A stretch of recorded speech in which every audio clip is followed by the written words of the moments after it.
شروع کرتا ہوں اللہ کے نام سے جو بڑا مہربان اور نہایت رحم کرنے والا ہے۔ حضرت اسود بن صری سے مرفوع مروی ہے کہ 4 آدمی قیامت کے دن ثبوت کے ساتھ دلیل پیش کریں گے۔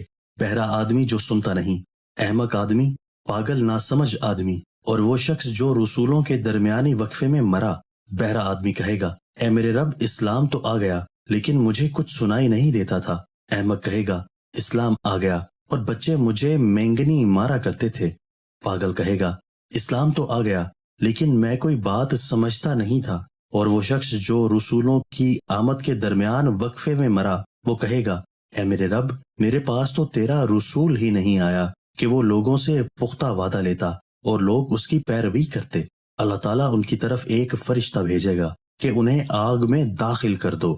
آپ صلی اللہ علیہ وآلہ وسلم نے فرمایا، اس ذات کی قسم جس کے ہاتھ میں میری جان ہے، اگر وہ آگ میں بھی داخل ہوں گے تو وہ آگ ان کے لیے ٹھنڈی اور سلامتی والی بن جائے گی۔ دوستو، اللہ تعالی ہمیں ان احادیث مبارکہ پر عمل کرنے اور اپنی زندگیوں کو سنوارنے کی توفیق عطا فرمائے۔